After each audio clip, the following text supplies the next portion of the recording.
Temenin aku buat beresin kosan aku yuk. Halo guys, assalamualaikum. Ini aku baru pulang kerja dan aku mau beresin kosan aku yang benar-benar berantakan banget kayak kapal pecah ini guys. Lihat aja tuh barang-barang berserakan di mana-mana dan sampah udah menumpuk banget. Sebenarnya aku nggak suka banget lihat penampakan kosan aku yang berantakan kayak gini. Bikin pusing, tapi ya mau gimana lagi? Soalnya beberapa hari kemarin aku tuh habis sakit. Jadi nggak bisa beres-beres. Jangankan mau beres-beres, nyapu aja enggak. Soalnya benar-benar butuh istirahat. Jadi ya udah aku mikirnya kayak nanti aja lah kalau udah sembuh beres-beresnya. Sekarang pokoknya harus istirahat dulu gitu. Ini aku mau mulai beresin kamar aku dulu karena ada bekas aku minum kopi tapi nggak aku taruh ke belakang ya. Ini banyak banget barang-barang yang berserakan di kamar aku. Mulai dari sampah, baju-baju yang nggak kesusun, terus juga bantal-bantal pada berantakan. Sebenarnya liatnya aja udah risih, apalagi mau tidur bikin gak nyaman gitu. Waktu itu juga ada teman kami yang lagi ulang tahun, jadi aku sama sepupu aku ngagetin dia di dalam kamar ini. Jadi banyak banget sampah bekas kertas-kertas buat ngagetin dia. Tapi aku belum sempat buat beresin semuanya karena sibuk kerja, terus ditambah sakit juga kemarin, jadi gak bisa beres-beres dulu. Dan sekarang baru punya waktu buat beres-beres. Walaupun beres-beresnya agak kemalaman, tapi nggak apa-apa lah ya, yang penting kosannya jadi rapi dan bersih. Ini aku bersihin dulu kasurnya pakai selimut biar nggak banyak pasir dan debu. Sengaja aku bersihin pakai selimut karena nggak punya sapu lidi buat bersihin kasurnya. Dan ini aku mau lipat dulu kasurnya supaya bisa diangkat dan bagian bawahnya bisa dibersihin dulu. Karena kalau nggak dilipat dulu pasti banyak banget debu dan kertas-kertas yang nggak bisa disapu. Makanya ini kasurnya aku lipat dulu supaya mudah bersihin bagian lainnya. Tuh lihat guys, banyak banget kan sampah kertas di balik kasur yang nggak bisa disapu kalau nggak diangkat dulu. Nah ini kasurnya udah aku angkat jadi aku bisa mulai nyapu di bagian bawah kasur. Wow, ternyata lumayan banyak juga ya sampahnya kalau udah dikumpulin kayak gini.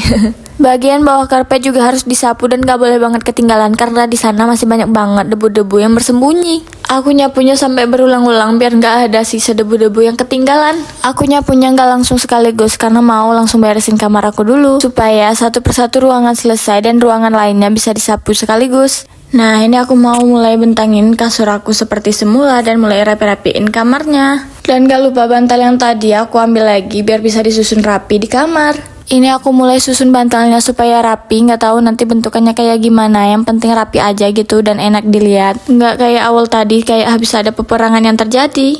Lanjut, ini adalah ruangan yang biasa aku pakai buat ngonten dan ngedit. Berantakan banget ya, tapi ya emang gini, nggak bisa rapi-rapi di sini, lengah dikit kabel udah di mana-mana. Sambil beresin ruangan ini, aku mau sedikit cerita tentang ruangan ini. Jadi aku tuh sebenarnya seorang afiliator Shopee dan TikTok. Sebenarnya aku udah lama gabung Shopee Affiliate dari tahun 2022, tapi baru konsisten mulai tahun ini. Awalnya ruangan tempat aku ngonten dan ngedit itu bukan di sini, tapi di ruang tengah. Sedangkan di sini tuh awalnya ruangan buat sholat, tapi setelah aku lihat-lihat kalau ruangan tengah itu dijadiin ruangan buat ngonten, itu bakalan berantakan banget karena ruangannya itu lebar. Aku juga kecapean banget buat beresin ruangan itu kalau misalnya dijadiin buat ngonten. Makanya aku pindah ke ruangan ini dan aku jadiin studio buat ngonten dan ngedit. Kalau sholat aku bisa ke ruangan tengah aja. Setelah selesai beresin ruangan ngonten, aku lanjut nyapu dari depan ke belakang. Mulai dari ruangan tengah, kamar, ruang ngonten sampai ke dapur. Pas sudah sampai di dapur, aku nggak langsung buang sampahnya, tapi aku kumpulin dulu terus aku masukin ke ember-ember itu.